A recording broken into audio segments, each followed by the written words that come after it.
First year वालों के लिए बच्चे रिवीजन के व्यू से ये वीडियोस रिकॉर्ड करे जा रहे हैं। बड़ा प्रेशर डाल रहे थे बच्चे कि वीडियो रिकॉर्ड करके आप कोर्स को रिवाइज कराइए। चलिए बच्चे, तो हम वन डायमेंशनल मोशन यानी स्ट्रेट लाइन मोशन से स्टार्ट करते हैं। थोड़ा सा थ्योरेटिकल टॉपिक है, इसलिए आपको सुनना पड़ेगा थोड़ा सा। जैसे सबसे पहले हेडिंग फटाफट हम डिस्कस करेंगे, मोशन एंड रेस्ट क्या होती है। मोशन मीन्स गति, रेस्ट मीन्स विराम। तो क्या होता है, तो बच्चे मोशन एंड रेस्ट कोई भी कंडीशन हो, ये एक तरह का रिलेटिव टर्म्स है, ठीक है। तो मोशन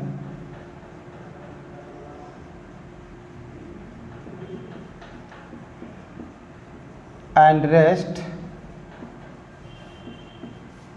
आर रिलेटिव टर्म्स। पहला सेंटेंस। दूसरा, जरा समझिए बच्चे रिलेटिव टर्म कैसे है। जैसे आप ट्रेन के एक ही डिब्बे में दो दोस्त बैठे सफ़र कर रहे हो, ट्रेन 80 किलोमीटर पर आवर की स्पीड से जा रही हो। बात को समझने की कोशिश करना। 80 किलोमीटर पर आवर की स्पीड से ट्रेन जा रही हो और आप दो दोस्त बैठे हो, एक ही आस-पास बैठे हो आमने सामने, ठीक है। अब बताओ, एक दोस्त दूसरे दोस्त को देखेगा तो क्या कहेगा, वो रेस्ट में है या मोशन में है? रेस्ट में कहेगा। दूसरा पहले को क्या कहेगा, रेस्ट में कहेगा। लेकिन अगर उन दोनों दोस्तों को बाहर खेत में काम करने वाला किसान देखे तो क्या कहेगा कि दोनों दोस्त क्या हैं, दोनों बच्चे क्या हैं, मोशन में हैं। तो बातें दोनों की सही हैं। दोस्त एक दूसरे को रेस्ट में देख रहे हैं, ये भी सही है। किसान भी देख रहा है दोनों दो बच्चों को, तो वो मोशन में देख रहे हैं, वो भी सही है। बट अलग अलग रेफरेंस में देख रहे हैं, अलग अलग बॉडी का जो कंडीशन है वो अलग अलग के रेस्पेक्ट में देखने पर अलग अलग महसूस होगा। इसीलिए तो मैंने लिखा है कि मोशन एंड रेस्ट जो है वो रिलेटिव टर्म है। नहीं, एक ही बॉडी आपको मोशन में दिखाई दे सकती है और वही बॉडी उसी टाइम में दूसरे पॉइंट से देखने पर वो रेस्ट में दिखाई दे सकती है, ठीक है। तो बच्चे हम क्या कहेंगे, जैसे मान लीजिए मोशन में कब कोई बॉडी होती है, जैसे मान लो यहाँ पर एक बॉडी है पॉइंट ए पर और ओरिजिन पर ऑब्जर्वर बैठा है, यहाँ पर आप हो, देख रहे हो। तो एक बॉडी ए पर थी, पलक झपकते ही वो बी पर आ गई। तो जब ये बॉडी ए पर थी तो इसका पोजीशन क्या था बच्चे, इसका पोजीशन वेक्टर ये है, इसको बच्चे पोजीशन वेक्टर कहते हैं R1, ठीक है। जब ये बॉडी बी पर आ गई तो इसकी पोजीशन क्या है, R2 है, इसका पोजीशन वेक्टर क्या है, R2 है, ठीक है। अब आप जरा ध्यान दीजिए, क्या R1 और R2 सेम है? नहीं, लेंथ भी अलग अलग है, डायरेक्शन भी अलग अलग है, नहीं। तो बच्चे R1 R2 सेम नहीं है, यानी जब बॉडी ए पॉइंट से बी पॉइंट तक गई है तो बच्चे बॉडी की पोजीशन में क्या आया है, चेंज आया है, ठीक है। लेकिन किसके रिस्पेक्ट में, इस ऑब्जर्वर के रिस्पेक्ट में। तो ये मोशन हम कब कहेंगे कि कोई बॉडी मोशन में है, तो अगर किसी बॉडी का पोजीशन किसी पॉइंट के या किसी दूसरे पॉइंट के रेस्पेक्ट में लगातार चेंज हो रहा हो तो हम कहते हैं कि वह बॉडी क्या है, मोशन में है। तो if position of a body is continuously changing with respect to another body,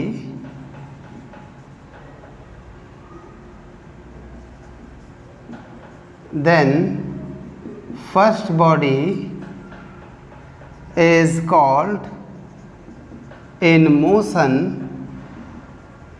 with respect to another body या second body। नहीं समझ पाए हो? अगर किसी एक बॉडी की पोजीशन दूसरी बॉडी के रेस्पेक्ट में लगातार चेंज हो रही हो तो हम कहते हैं पहली बॉडी दूसरी बॉडी के रेस्पेक्ट में क्या है, मोशन में है। समझ रहे हो? और अगर चेंज नहीं हो रही हो तो मोशन में नहीं है। जैसे एग्जाम्पल आपको जो दिया था उसी पर आओ। जैसे दो दोस्त एक ही डिब्बे में बैठे हैं आमने सामने, तो एक दोस्त के रेस्पेक्ट में दूसरे दोस्त की पोजीशन चेंज नहीं हो रही, वो फिक्स है, वो जहाँ बैठा था वहीं बैठा है। तो पहले दोस्त के रेस्पेक्ट में दूसरा क्या है, रेस्ट में है, और दूसरे के रेस्पेक्ट में पहला भी रेस्ट में है। क्यों? दूसरे के रेस्पेक्ट में पहले की भी पोजीशन चेंज नहीं हो रही है। लेकिन जो किसान में खेत में खड़ा किसान है, वो तो पूरी ट्रेन को जाते हुए देखेगा तो दोनों बच्चों की पोजीशन लगातार चेंज हो रही होगी। नहीं तो बच्चे, किसान को दोनों बच्चे मोशन में नज़र आएंगे। यानी सीखने को क्या मिला, एक ही बॉडी अलग अलग बॉडी के रेस्पेक्ट में मोशन में भी आपको दिख सकती है और रेस्ट में भी दिख सकती है। ठीक है, तो रेस्ट कंडीशन क्या हुआ, तो रेस्ट कंडीशन इसका उल्टा हुआ। क्या? अगर किसी बॉडी का पोजीशन किसी दूसरी बॉडी के रेस्पेक्ट में चेंज नहीं हो रहा है, नहीं, तो बच्चे हम उस बॉडी को रेस्ट कंडीशन में कहते हैं। और इससे रिलेटेड तीसरा सेंटेंस भी आप याद रखिएगा। जैसे आपको अगर हम कहें हम यहाँ पर खड़े हो जाएं इस तरह से, तो आपसे पूछें बेटा हम रेस्ट में हैं या मोशन में हैं, तो आप हमको रेस्ट में बताएंगे क्योंकि आपके रेस्पेक्ट में हमारी पोजीशन चेंज नहीं हो रही है। अगर आपके रेस्पेक्ट में हमारी पोजीशन चेंज हो रही होती तो आप हमको मोशन में कह देते। ठीक है, लेकिन अगर आपके रेस्पेक्ट में किसी एक बॉडी के रेस्पेक्ट में दूसरी बॉडी की पोजीशन नहीं चेंज हो रही है तो उसको हम बॉडी को क्या कहेंगे, रेस्ट कंडीशन में है। रेस्ट कंडीशन अलग है और ऑब्सोल्यूट रेस्ट अलग है। एब्सोल्यूट रेस्ट क्या होता है कि बॉडी कहीं से भी देखो वो रेस्ट में ही दिखे। तो एक सेंटेंस लिख देते हैं, फिर हम आपको समझाते हैं। Absolute rest of a body is impossible. नहीं, कोई भी बॉडी ऑब्सोल्यूट रेस्ट में कभी हो ही नहीं सकती। कोई भी बॉडी परम विराम में है, बिल्कुल ऑब्सोल्यूट रेस्ट में है, ऐसा पॉसिबल ही नहीं है कि कोई बॉडी ऑब्सोल्यूट रेस्ट में है। कैसे कह रहे हैं सर जी, आप यहाँ चुपचाप खड़े हो जाइए, आप ऑब्सोल्यूट रेस्ट में हैं? नहीं, ऐसा नहीं है। आप ऐसे समझिए जैसे हम आप सब लोग बच्चे अर्थ पर ही तो रहते हैं। अर्थ है,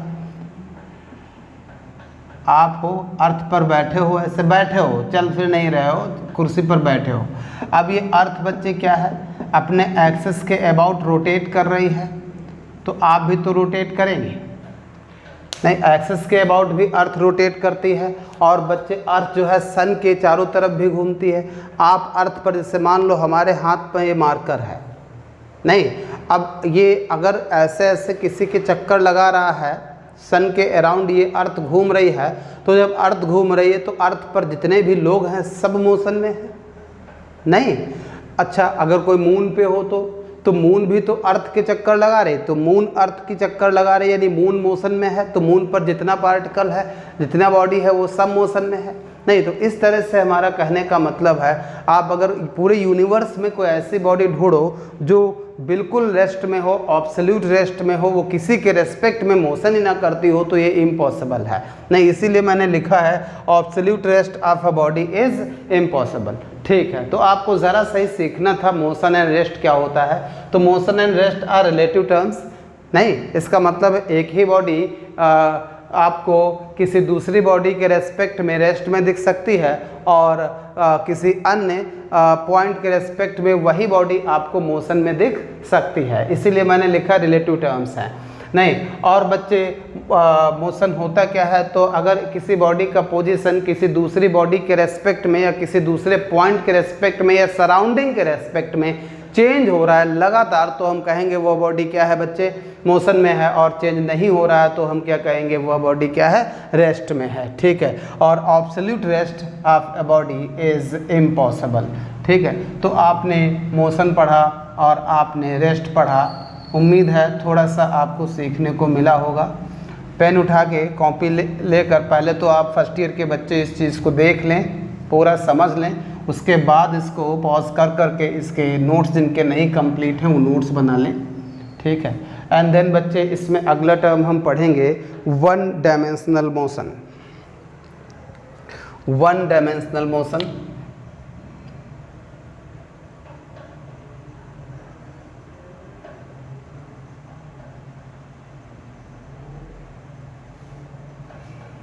हिंदी में इसको एक विमीय गति कहते हैं, एक विमीय गति कहते हैं। देखिए, तो एक विमीय गति, वन डायमेंशनल मोशन क्या होता है? तो इसकी डेफिनेशन तो है if only one of the three coordinates, मैं लिख दूं, if only one of the three coordinate of a body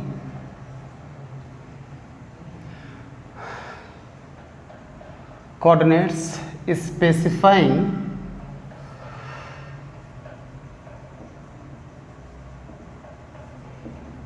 the position of a body changes, then such type of a motion is called one dimensional motion या straight line motion. कारण sir जी मतलब क्या है इसका? नहीं, मतलब भी समझ लो। जैसे मान लो हम कोऑर्डिनेट एक्सिस बनाएं, ये वाई एक्सिस है, ये एक्स एक्सिस है, ओरिजिन है। आप जानते होंगे इधर जेड एक्सिस होता है, ठीक है। अगर कोई बॉडी ओरिजिन पर है तो इसके कोऑर्डिनेट्स क्या हैं? 0,0,0, ठीक है। ये बॉडी ओ से ए पर आ गई, कोऑर्डिनेट्स क्या है बेटा? मान लो 2,0,0, ए से बी पर आ गई, मान लो 4,0,0। अगर ये एक्स एक्सिस पर ही मोशन करती रहे तो इसका केवल 3 कोऑर्डिनेट में से केवल एक कोऑर्डिनेट ही तो चेंज हो रहा है। बात को समझिए, यही मैंने लिखा है, only one of the three coordinates specifying the position of a body changes. अगर बच्चे किसी बॉडी की पोजीशन को स्पेसिफाई कितने कोऑर्डिनेट करते हैं? 3 करते हैं, उनमें से केवल एक चेंज हो रहा हो, पहला वाला चेंज हो रहा हो, या वाई कोऑर्डिनेट चेंज हो रहा हो, या जेड चेंज हो रहा हो, कोई भी एक चेंज हो रहा हो, तो हम कहेंगे कि बॉडी का मोशन कैसा है बेटा? वन डायमेंशनल मोशन है, ठीक है। इसका 2 डायमेंशनल मोशन बच्चे, जहाँ ओनली 1 था वहाँ ओनली 2 कर देंगे तो 2 डायमेंशनल मोशन का डिफिनेशन आ जाएगा 2D मोशन। तो ये हम लिखेंगे नहीं, आपको बता दे रहे हैं, ओनली 1 की जगह आप क्या कर देंगे? ओनली 2, ठीक है। और एग्जाम्पल आप समझ सकते हैं आराम से, जैसे एक्स एक्सिस वाई और ये क्या है? जेड। मान लो ओरिजिन पर एक पार्टिकल है जिसके कोऑर्डिनेट्स क्या हैं? 0,0,0, और ये पार्टिकल यहाँ से यहाँ आ गया 1,2,0, ठीक है। तो बच्चे यहाँ से यहाँ तक आने में इसका कितना कोऑर्डिनेट चेंज हुआ है? एक्स कोऑर्डिनेट चेंज हुआ है और वाई कोऑर्डिनेट भी चेंज हुआ है। बोलो बेटा, ठीक है। तो 0,0 पर था एक पार्टिकल, एक बॉडी, और वो ए पॉइंट पर आ गया है, और कोऑर्डिनेट्स मैंने लिख दिए हैं, तो कितने कोऑर्डिनेट्स चेंज हो रहे हैं? 2, एक्स और वाई दोनों।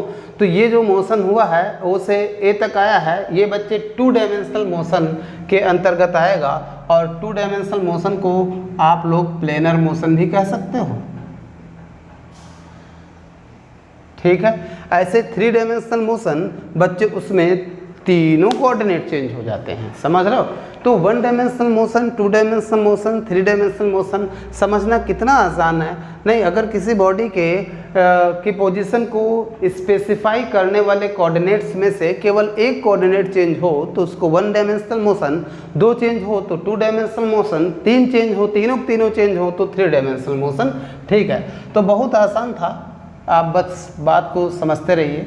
अब 1 डायमेंशनल मोशन से रिलेटेड बात आगे करें, इससे पहले बेटा हम ज़रा पोजीशन क्या कहते हैं उसको, डिस्टेंस एंड डिस्प्लेसमेंट थोड़ा सा बोले दे रहे हैं। नहीं तो डिस्टेंस देखिए, डिस्टेंस को हिंदी में दूरी कहते हैं। देखिए, टोटल पाथ लेंथ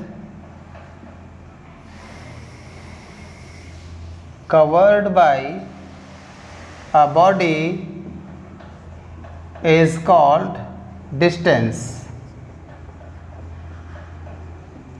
और ये एक स्केलर क्वांटिटी है, ये एक स्केलर क्वांटिटी है। जैसे मान लीजिए हम कहें एक पार्टिकल है वो पूरा आधा सर्कल कवर करती है, एक बॉडी है पूरा आधा सर्कल कवर करती है और ए पॉइंट से बी पॉइंट तक आ जाता है। अगर इसकी रेडियस आप आर कह दो तो डिस्टेंस बच्चे क्या हो जाएगा, डिस्टेंस क्या हो जाएगा, पूरा सरकमफ्रेंस 2 पाई आर। तो इतना कवर करा तो पाथ लेंथ, रास्ता तो यही गया है, तो पाथ लेंथ कितना, पाई आर।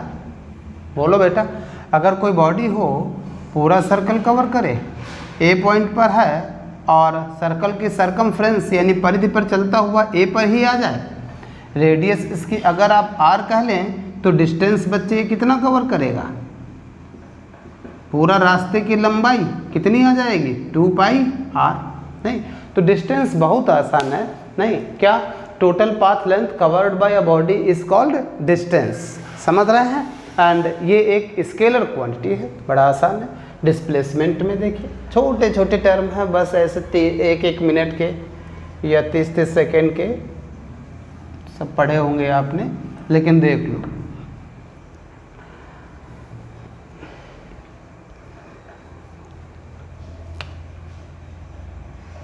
डिस्प्लेसमेंट,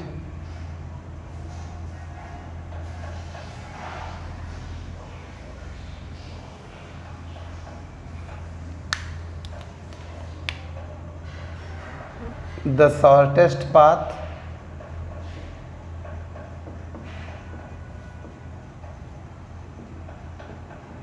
measured in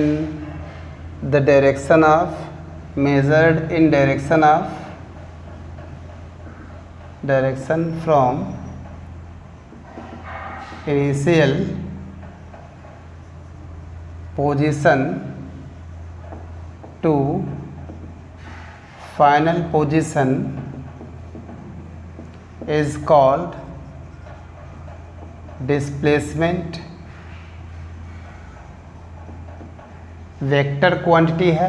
कहने का मतलब क्या है, जैसे मान लीजिए एक पार्टिकल पॉइंट ए पर है और वो इस तरह से चलता हुआ पॉइंट बी तक आ गया, ऐसे नहीं, तो ये तो बच्चे इनिशियल पोजीशन है और ये क्या है, फाइनल पोजीशन। तो इनिशियल पोजीशन और ये क्या है, फाइनल पोजीशन। अब इनिशियल पोजीशन से, from initial position to final position, initial position से फाइनल पोजीशन तक जाने का शॉर्टेस्ट रास्ता क्या है, ये तो लंबा रास्ता है, शॉर्टेस्ट पाथ यही तो है, तो यही है डिस्प्लेसमेंट। क्या है, डिस्प्लेसमेंट।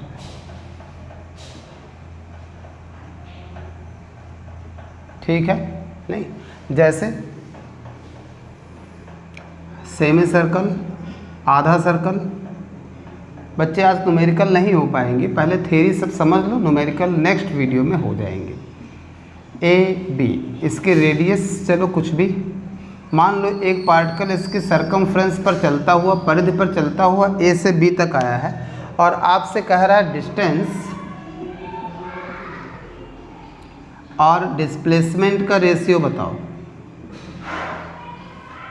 डिस्टेंस और डिस्प्लेसमेंट का रेशियो बताओ। तो इसकी रेडियस बच्चे तुम कितनी कह लो, आर कह लो, मान लो ऐसे। तो डिस्टेंस बच्चे टोटल पाथ लेंथ कितना, 2 पाई आर का आधा यानी पाई आर, और डिस्प्लेसमेंट कितना होगा, इनिशियल पोजीशन ये है, इनिशियल पोजीशन, और फाइनल पोजीशन ये है। तो इनिशियल देखिए लिखा है from initial position to final position, initial position से फाइनल पोजीशन में सबसे छोटा रास्ता कौन सा है, शॉर्टेस्ट पाथ लेंथ कितना, तो ये डायमीटर तो है, तो आर और आर कितना, 2r हो जाएगा। तो इसका रेशियो कितना हो जाएगा, π/2, यानी रेशियो हो जाएगा π/2। ठीक है, ज़रा ध्यान दीजिए। और पूरा सर्कल पर अगर आ जाता तो जहाँ से था वहीं पर आ गया, तो डिस्प्लेसमेंट कितना 0, डिस्टेंस कितनी 2πr। तो ये सब तो आप लोग जानते होंगे, नहीं 9th में सबसे पहले आपने पढ़ा होगा। तो छोटे छोटे टर्म्स हैं, आप फटाफट देखिए। जैसे स्पीड देखिए, स्पीड भी आप जानते होंगे, वेलोसिटी भी जानते होंगे। आज के वीडियो में सारे टर्म्स इस चैप्टर के पूरे कर दिए जाएंगे, कल से न्यूमेरिकल्स शुरू हो जाएंगे। तो आप इसको बहुत ध्यान समझिएगा, क्योंकि न्यूमेरिकल्स में अगर आपको थ्योरी या प्रूफ में ज़रा सी भी दिक्कत हो रही है तो बच्चे न्यूमेरिकल आपको दिक्कत पहुंचाएंगे। तो नेक्स्ट हेडिंग हम लोग पढ़ेंगे, डिस्टेंस हो गया है, डिस्प्लेसमेंट हो गया है, मोशन रेस्ट हो गया है, स्पीड देखिए। स्पीड, इसको हम कहते हैं चाल।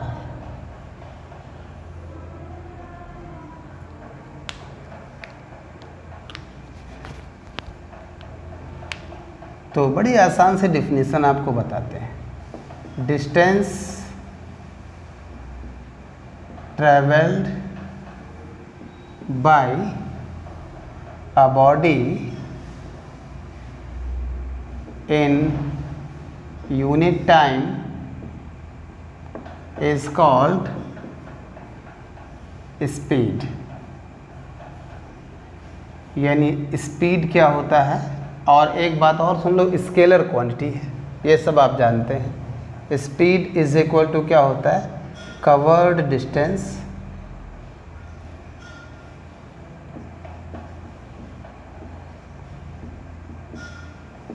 Distance upon time taken. इस डिस्टेंस को कवर करने में लगा समय, नहीं यूनिट तो आपको समझ आ रही होगी, मीटर पर सेकेंड या किलोमीटर पर आवर, जिस हिसाब से भी डिस्टेंस और टाइम की यूनिट आप लें। अब बच्चे स्पीड क्या होती है, इसके भी कई टाइप होते हैं।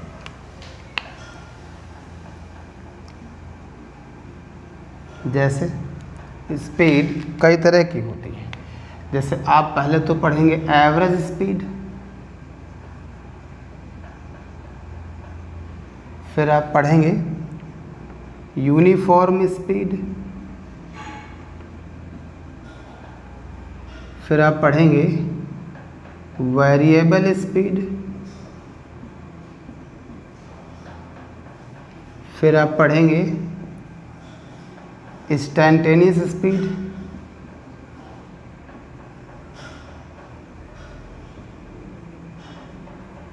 चलो देखो, नहीं तो देखिए बेटा, एवरेज स्पीड क्या होती है, total distance upon total time.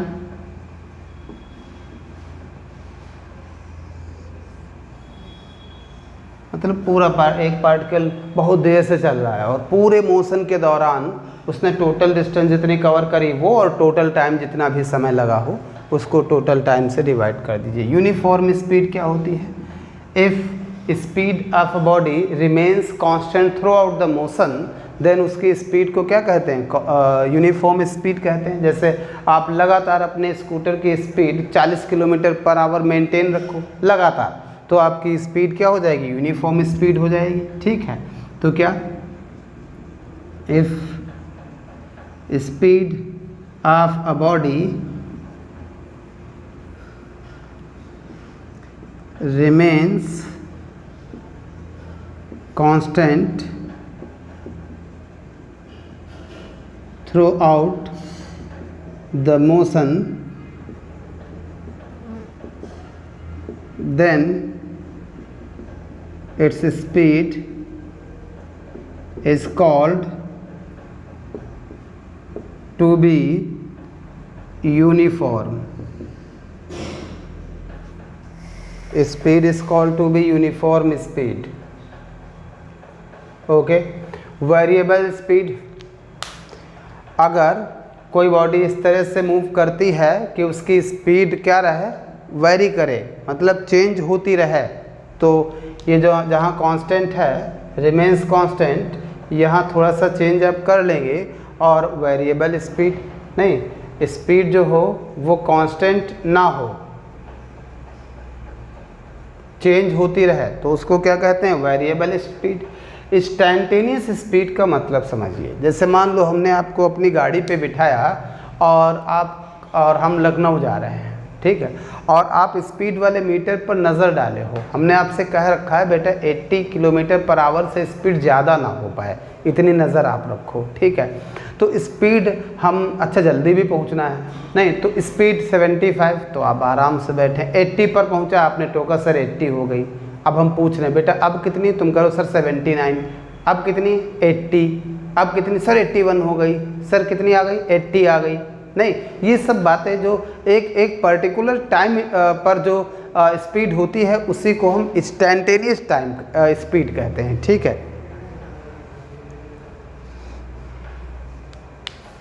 तो speed of a body at a particular instant of time is called instantaneous speed।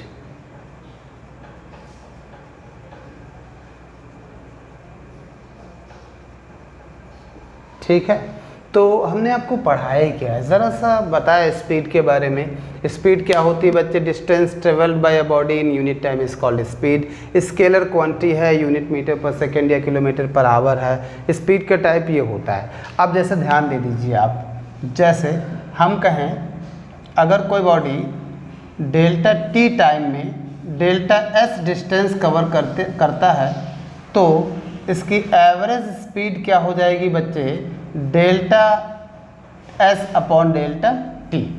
Average speed को आप चाहो तो v बार से दिखा लो, या कुछ लोग v यहाँ नीचे एवरेज लिख देते हैं।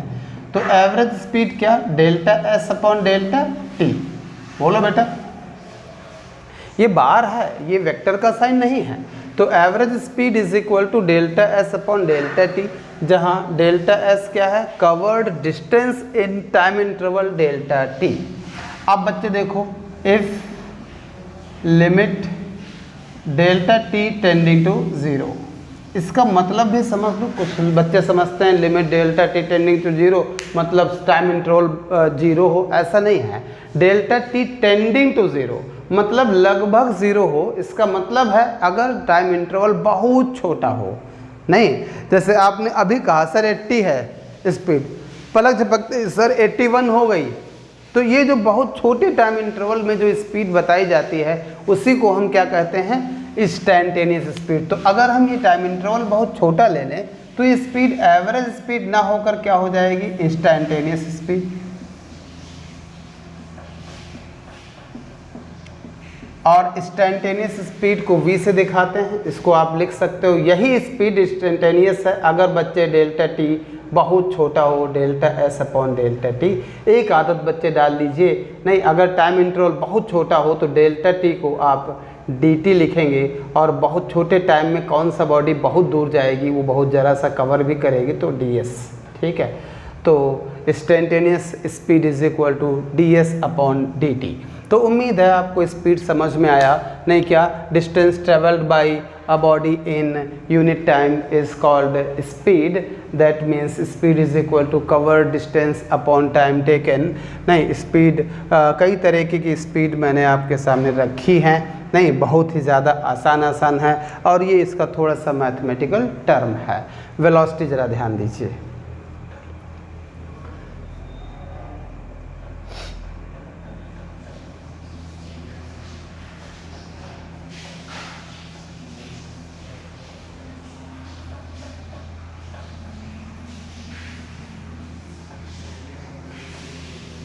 समझ गए होंगे आप लोग।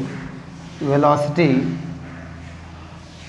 और डिस्प्लेसमेंट में ज़रा सा ही डिफरेंस है, थोड़ा सा आप देखिए।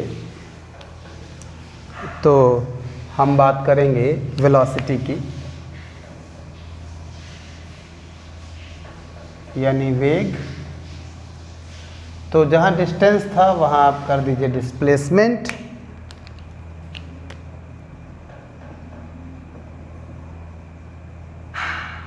Displacement covered by a body. तो यहाँ वेलोसिटी बच्चे क्या आ जाएगा, इसको आप वेलोसिटी कहते हैं। और वेलोसिटी कवर्ड डिस्प्लेसमेंट, ध्यान ये रखना बच्चे ये एक वेक्टर क्वांटिटी है, स्पीड एक स्केलर थी।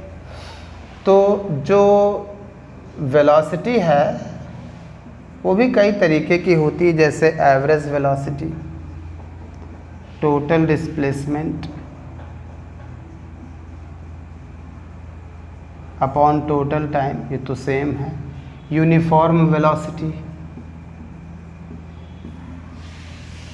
वेलोसिटी अगर कांस्टेंट रहे। अब वेलोसिटी तो बच्चे क्या है, ये तो एक वेक्टर क्वांटिटी है। वेलोसिटी तो तब कांस्टेंट रहेगी जब इसका मैग्नीट्यूड भी चेंज ना हो और डायरेक्शन भी चेंज ना हो। ये कब कांस्टेंट रहेगी, नहीं, जब डायरेक्शन भी कांस्टेंट हो एंड इसका मैग्नीट्यूड भी कांस्टेंट हो, तब तो वेलोसिटी कांस्टेंट रहेगी। जैसे हम कहें एक पार्टिकल है, वो एक सर्कल के सरकमफ्रेंस पर लगातार 40 किलोमीटर पर आवर की स्पीड से जा रहा है, नहीं, तो इसकी स्पीड लगातार 40 किलोमीटर पर आवर है, नहीं, तो क्या ये कांस्टेंट स्पीड तो है, स्पीड तो कांस्टेंट है, लेकिन क्या वेलोसिटी भी कांस्टेंट है? तो वेलोसिटी कांस्टेंट नहीं है, स्पीड तो कांस्टेंट है। स्पीड 40 है, 40 है, 40 है, लेकिन यहाँ पर वेलोसिटी का मैग्नीट्यूड तो एक्चुअली जो ये स्पीड होती है ये मैग्नीट्यूड ऑफ वेलोसिटी है, नहीं, तो इसको आप थोड़ा ध्यान रखिए। जो स्पीड है ये वेलोसिटी का मैग्नीट्यूड होता है, ठीक है। स्पीड जो है बेटा ये वेलोसिटी का मैग्नीट्यूड है, परिमाण है। तो स्पीड तो लगातार कांस्टेंट है, लेकिन वेलोसिटी का डायरेक्शन, ये देखो इधर जा रहा है, ये इधर डायरेक्शन है, ये इधर डायरेक्शन, तो डायरेक्शन लगातार बदल रहा है। तो स्पीड अगर कांस्टेंट रहे तो इसका मतलब ये नहीं है कि वेलोसिटी भी कांस्टेंट है। वेलोसिटी तब कांस्टेंट रहेगी जब डायरेक्शन भी कांस्टेंट हो और मैग्नीट्यूड भी कांस्टेंट हो, ठीक है। ये दोनों कांस्टेंट बच्चे स्ट्रेट लाइन मोशन में ही पॉसिबल हैं, नहीं, कर्व्ड पाथ पर मोशन है तो ये दोनों कांस्टेंट नहीं। वेरिएबल समझते हो, नहीं, स्पीड वेरिएबल, इंस्टेंटेनियस वाई एट अ शॉर्ट टाइम जो होता है, ठीक है। तो एवरेज वेलोसिटी, वेलोसिटी ये वेक्टर लगा दीजिए, इंस्टेंटेनियस वेलोसिटी ये वेक्टर लगा दीजिए, नहीं, तो बहुत ही आसान है, ठीक है, सब कुछ बहुत आसान है। अब आप ज़रा देखिए स्ट्रेट लाइन और कर्व्ड पाथ पर मोशन से क्या वेलोसिटी का कांस्टेंट रहना पॉसिबल है, किस में पॉसिबल है और किस में पॉसिबल नहीं है। देखो बेटा फटाफट देख लो, छोटी छोटी बातें हैं, अभी समझ लो तो आगे के चैप्टर्स में आराम रहेगी। जैसे मान लो ये कोई कर्व्ड पाथ पर कोई पार्टिकल मोशन कर रहा है और कोई स्ट्रेट पाथ पर पार्टिकल मोशन कर रहा है, दोनों में स्पीड सेम है, कांस्टेंट स्पीड 40 मीटर पर सेकेंड, इसमें भी मान लो कांस्टेंट स्पीड 40 मीटर पर सेकेंड। तो पत्थर यहाँ पर है, यहाँ से यहाँ आया, यहाँ से यहाँ आया, बॉडी इधर आई, इधर आई, इसमें यहाँ है, यहाँ है, यहाँ है, यहाँ है, ठीक है। तो यहाँ पर देखिए बच्चे, जब स्पीड तो लगातार कांस्टेंट है, ये कांस्टेंट है, ये भी बच्चे कांस्टेंट है, लेकिन डायरेक्शन देखो, यहाँ पर वेलोसिटी का डायरेक्शन ये है, यहाँ पर वेलोसिटी का डायरेक्शन ये है, यहाँ पर वेलोसिटी का डायरेक्शन ये है, यहाँ पर ये है, यहाँ पर ये है। क्या डायरेक्शन भी कांस्टेंट है? नहीं, डायरेक्शन लगातार बदल रहा है, इसलिए बच्चे आप कहोगे कांस्टेंट स्पीड तो है बट वेलोसिटी कांस्टेंट नहीं है। क्यों? क्योंकि डायरेक्शन इज चेंजिंग। तो वेलोसिटी एक वेक्टर क्वांटिटी है, उसमें डायरेक्शन भी होता है, मैग्नीट्यूड भी होता है। तो वेलोसिटी तब बच्चे कांस्टेंट बनी रहेगी जब उसमें दोनों चीज़ कांस्टेंट रहा, दोनों में से कोई भी ना बदल रहा हो, मैग्नीट्यूड भी कांस्टेंट हो, वो भी ना चेंज हो रहा हो, और डायरेक्शन तो कांस्टेंट होना ही चाहिए। ठीक है, तो जब कोई पार्टिकल किसी भी तरह के कर्व पाथ पर चलता है तो उसकी वेलोसिटी कभी कांस्टेंट नहीं रह सकती, क्योंकि मैग्नीट्यूड कांस्टेंट, स्पीड आप बराबर रख लेंगे, कांस्टेंट कर लेंगे, लेकिन बच्चे डायरेक्शन कहाँ से कांस्टेंट रख पाओगे, वो ज़रूर बदलेगा।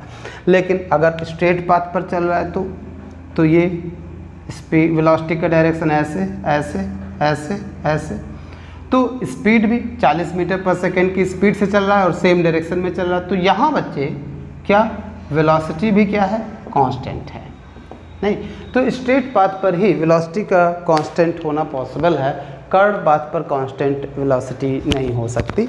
चलो ठीक है, तो आपसे क्या कह रहा है, जैसे मान लो हम ट्रू फॉल्स के 1-2 क्वेश्चन बनाएं, नहीं, और आप उस पर लिखें ये ट्रू है या फॉल्स है। जैसे क्वेश्चन देखिए,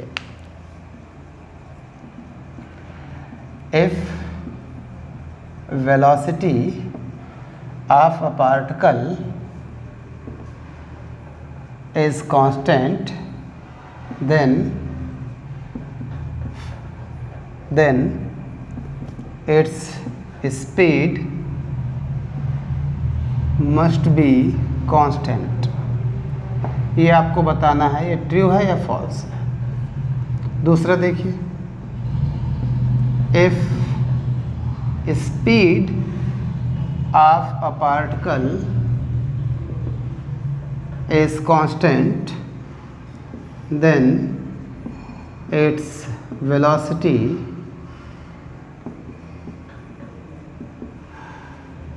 मस्ट बी कांस्टेंट। तो ये ट्रू है या फॉल्स है।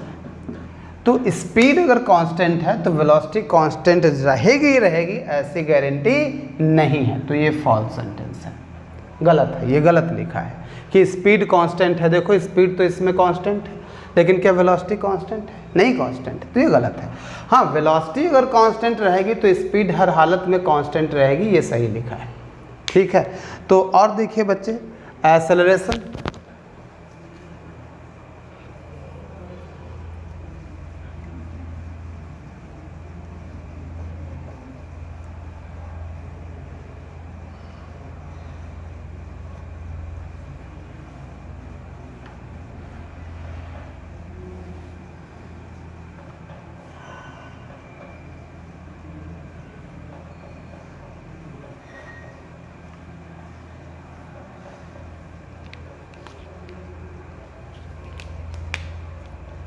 एक्सेलरेशन हिंदी में इसको त्वरण कहते हैं।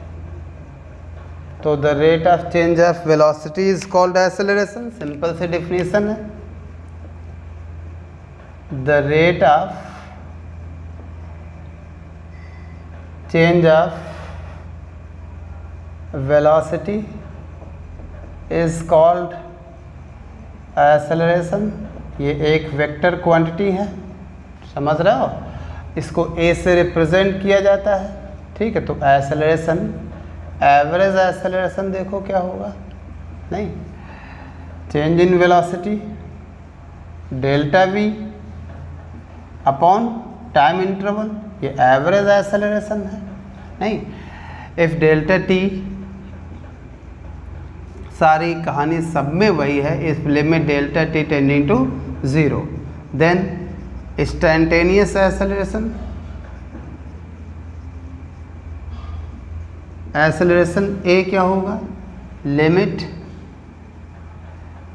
Delta T tending to 0 delta V upon delta T, इसको आप ऐसे भी लिख सकते हो, D V upon D T. बोलो बेटा, नहीं, तो अभी तक ये सब बहुत आसान है, यूनिट भी समझ रहे हो आप, डायमेंशनल फॉर्मूला भी समझ रहे हो। ठीक है, बहुत ही आसान है। अब छोटा सा नोट देख लीजिए बच्चे, जो आगे हम लोगों के काम आएगा। देखो, अभी हमने पढ़ा velocity is equal to D S upon D T. दूसरा हमने पढ़ा acceleration is equal to D V upon D T. एक और अब पढ़ लीजिए, acceleration is equal to D V by D T. आप कह रहे हो अगर हम ऊपर नीचे डी एस से मल्टीप्लाई कर दें, डी एस अपॉन ds, तो कोई फ़र्क तो पड़ा नहीं इस पर, लेकिन ज़रा सा ध्यान दीजिए। तो a इज इक्वल टू इस ds को ds नीचे वाले ds को इधर लिख दो, dt को इधर लिख दो, तो ds अपॉन dt और dv बाई ds। तो acceleration is equal to ds by dt, क्या वेलोसिटी लिख सकते हो, तो v dv बाई ds। तो ये भी फॉर्मूले हैं, ठीक है। तो ये 3 फॉर्मूले हम लोगों को याद रहने चाहिए हर हालत में, ठीक है। अब आप उस क्लास में नहीं हो कि टोटल डिस्टेंस, कवर डिस्टेंस दी है, टाइम इंटरवल दिया है, एवरेज स्पीड पूछ रहा है वगैरह वगैरह। अब बेटा आप थोड़ा आगे का स्ट्रेट लाइन मोशन पढ़ेंगे, 9th के आगे का, ठीक है। तो ये सारे फॉर्मूले आपको याद रखने चाहिए। देखो बेटा,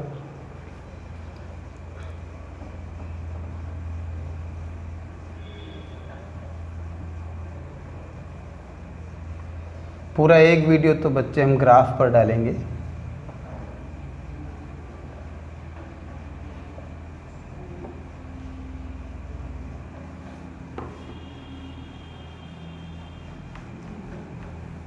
इक्वेशन ऑफ मोशन बड़ा इम्पोर्टेंट है पेपर के लिए, इक्वेशंस ऑफ मोशन।